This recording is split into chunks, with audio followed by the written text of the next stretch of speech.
The Picture of Dorian Gray. Chapter 18.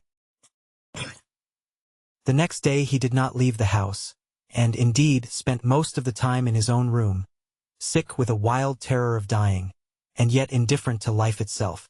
The consciousness of being hunted, snared, tracked down had begun to dominate him. If the tapestry did but tremble in the wind, he shook. The dead leaves that were blown against the leaded panes seemed to him like his own wasted resolutions and wild regrets.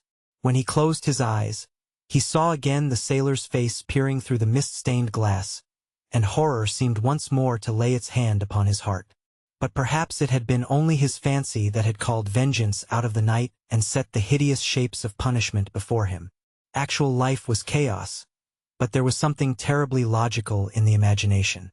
It was the imagination that set remorse to dog the feet of sin. It was the imagination that made each crime bear its misshapen brood. In the common world of fact, the wicked were not punished, nor the good rewarded. Success was given to the strong, failure thrust upon the weak. That was all. Besides, had any stranger been prowling round the house, he would have been seen by the servants or the keepers. Had any footmarks been found on the flower beds, the gardeners would have reported it. Yes, it had been merely fancy. Sybil Vane's brother had not come back to kill him. He had sailed away in his ship to founder in some winter sea. From him, at any rate, he was safe. Why, the man did not know who he was, could not know who he was. The mask of youth had saved him. And yet, if it had been merely an illusion, how terrible it was to think that conscience could raise such fearful phantoms, and give them visible form, and make them move before one. What sort of life would his be if, day and night, shadows of his crime were to peer at him from silent corners, to mock him from secret places, to whisper in his ear as he sat at the feast, to wake him with icy fingers as he lay asleep? As the thought crept through his brain, he grew pale with terror, and the air seemed to him to have become suddenly colder. Oh, in what a wild hour of madness he had killed his friend! How ghastly the mere memory of the scene! He saw it all again. Each hideous detail came back to him with added horror. Out of the black cave of time, terrible and swathed in scarlet, rose the image of his sin. When Lord Henry came in at 6 o'clock, he found him crying as one whose heart will break. It was not till the third day that he ventured to go out. There was something in the clear, pine-scented air of that winter morning that seemed to bring him back his joyousness and his ardor for life. But it was not merely the physical conditions of environment that had caused the change. His own nature had revolted against the excess of anguish that had sought to maim and mar the perfection of its calm. With subtle and finely wrought temperaments it is always so. Their strong passions must either bruise or bend. They either slay the man or themselves die. Shallow sorrows and shallow loves live on. The loves and sorrows that are great are destroyed by their own plenitude. Besides, he had convinced himself that he had been the victim of a terror-stricken imagination, and looked back now on his fears with something of pity and not a little of contempt. After breakfast, he walked with the Duchess for an hour in the garden and then drove across the park to join the shooting party. The crisp frost lay like salt upon the grass. The sky was an inverted cup of blue metal. A thin film of ice bordered the flat, reed-grown lake. At the corner of the pine wood he caught sight of Sir Geoffrey Clouston, the Duchess's brother, jerking 2 spent cartridges out of his gun. He jumped from the cart, and having told the groom to take the mare home, made his way towards his guest through the withered bracken and rough undergrowth. "Have you had good sport, Geoffrey?" he asked. "Not very good, Dorian. I think most of the birds have gone to the open. I dare say it will be better after lunch, when we get to new ground." Dorian strolled along by his side. The keen aromatic air, the brown and red lights that glimmered in the wood, the hoarse cries of the beaters ringing out from time to time, and the sharp snaps of the guns that followed, fascinated him and filled him with a sense of delightful freedom. He was dominated by the carelessness of happiness, by the high indifference of joy. Suddenly, from a lumpy tussock of old grass some 20 yards in front of them, with black-tipped ears erect and long hinder limbs throwing it forward, started a hare. It bolted for a thicket of alders.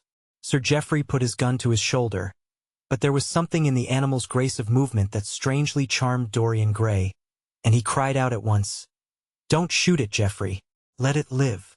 "What nonsense, Dorian!" laughed his companion, and as the hare bounded into the thicket, he fired. There were two cries heard, the cry of a hare in pain, which is dreadful, the cry of a man in agony, which is worse. "Good heavens! I have hit a beater!" exclaimed Sir Geoffrey. What an ass the man was to get in front of the guns! "Stop shooting there!" he called out at the top of his voice. "A man is hurt." The headkeeper came running up with a stick in his hand. "Where, sir? Where is he?" he shouted. At the same time, the firing ceased along the line.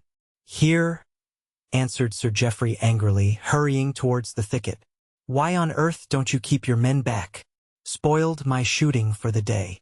Dorian watched them as they plunged into the alder clump, brushing the lithe, swinging branches aside. In a few moments they emerged, dragging a body after them into the sunlight. He turned away in horror. It seemed to him that misfortune followed wherever he went.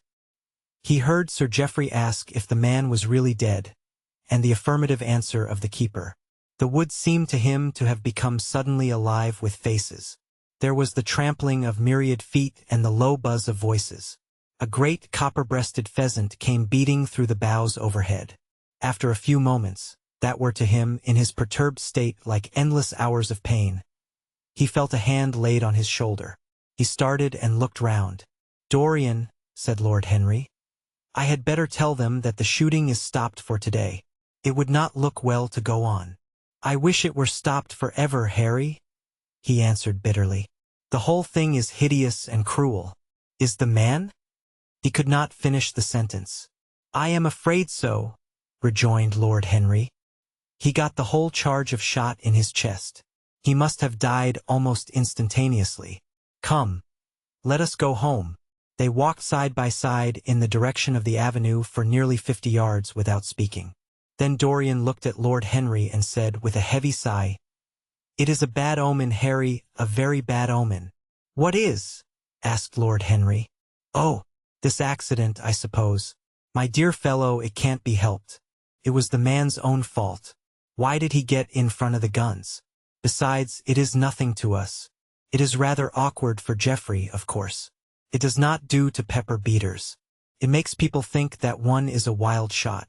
And Geoffrey is not, he shoots very straight. But there is no use talking about the matter." Dorian shook his head. "It is a bad omen, Harry.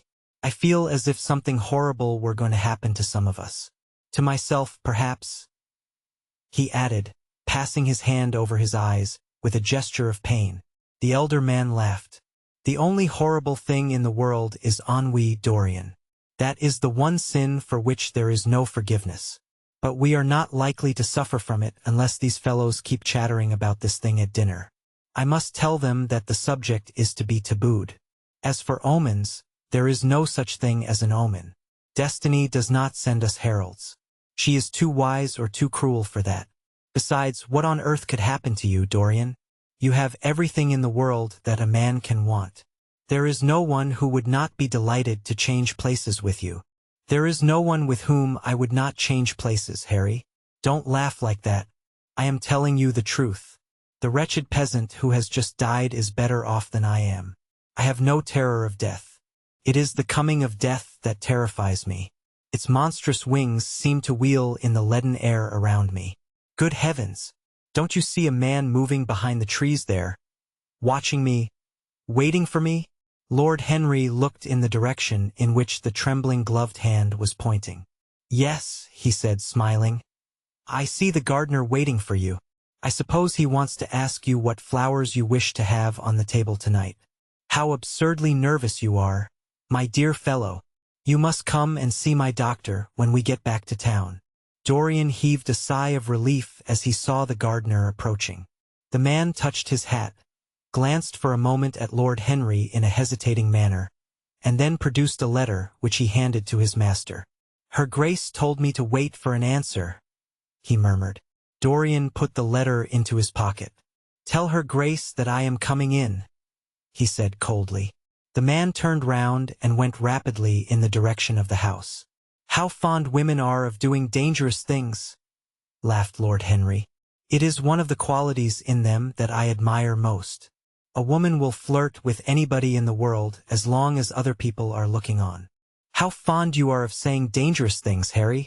In the present instance, you are quite astray. I like the Duchess very much, but I don't love her.